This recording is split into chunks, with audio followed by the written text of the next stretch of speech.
So I used to play professional football, and this is the thing. You have the GM vernacular down to a T. Did you have someone that you wanted to emulate, or did you direct this character off of somebody that you No, knew? I had, the cameras have been finding their way into the locker rooms the last 25 years because of ESPN. I have a general love of football, having played it, and basketball, baseball. So I understand the sports and the jocularity that has to go back and forth, the vulgarity that can be there, and kind of the thing you got to say to somebody to just get them up. Yeah. You know what I mean? And sometimes a no-nonsense approach to whatever you have to say. So I just wanted to make sure that our movie had that. And when it slipped away from that, when I said, I think he's a bad babysitter, I think people know what I was talking about. Right. You inherit a team. You didn't, So some of those words I slipped in there. And so I would imagine guys like you, who'd you play for? Toronto Argonauts. Okay, so I imagine guys like you heard that loud and clear. Right. Somebody else maybe missed that, and I think you're a bad babysitter. Right. But I don't think you probably did. And what's that? What's it like? I mean, basically, you're doing a movie about being with the guys, and that's such a huge part about sports. For you, how did you get that mentality? How did you instill that with your, the assistant coaches, or what was that like for you to be a part of that? Well, I understand the team concept. I do that even when I direct. I sometimes direct with a chalkboard. Really? Yeah, I get into a big enough scene. I have a comfort there with, you got to be over here when this goes off, and if you're not here, the camera's not going to see you. It makes no sense. So I start drawing lines. And you're doing X's and O's? It's like a chalk talk a little bit. Really? Yeah, I'll do that. When I first started acting, I always felt like I was acting for a coach. I liked playing for coaches.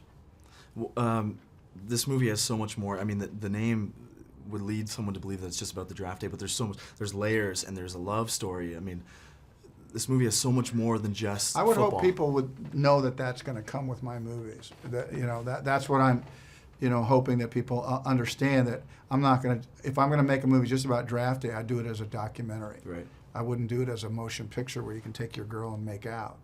You got to this is a movie about people and their relationships, and sometimes it's funny, and sometimes it's sad, and sometimes it makes you a little tense. I mean, you're a pretty great audience for this. Did you feel the momentum going against Sonny for a while, and then all of a sudden it started to change? I remember what it was like for me to be drafted. Right. You know what I mean? And that's, I think Vontae Mac's character did it the best when that name was called and the people. Yeah, but did you feel his plight as a character? Suddenly it was just bearing down on him. And was it surprising to you that so much tension could come out of a movie?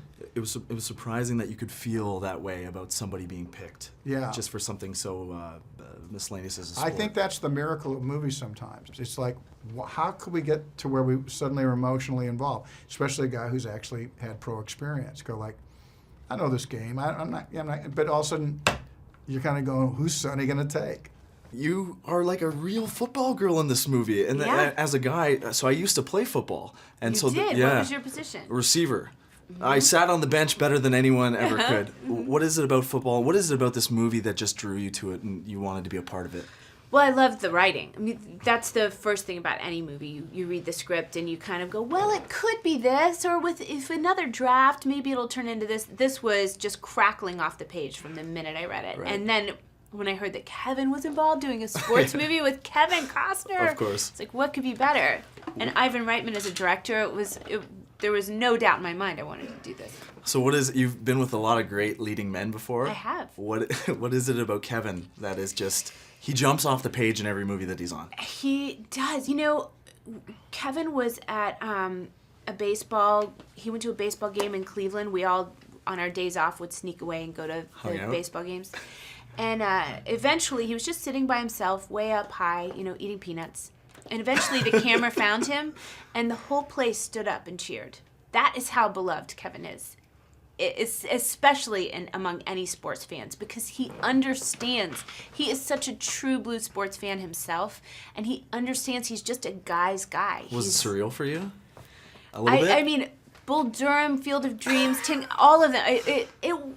It's not surreal for very long because he's so down to earth, and he just doesn't let you stay in that place. But I was definitely really excited, and it paid off in such a huge way. He's just such a pro. Because this movie has so many more layers than people would think just from the title. It's got depth, it's got heart, it's got a story, like a love story. It's got major relationships in it. It has a major romance at the center of it. It's kind of a chick flick wrapped up in football. Right? That's probably like the best tagline ever. Yeah.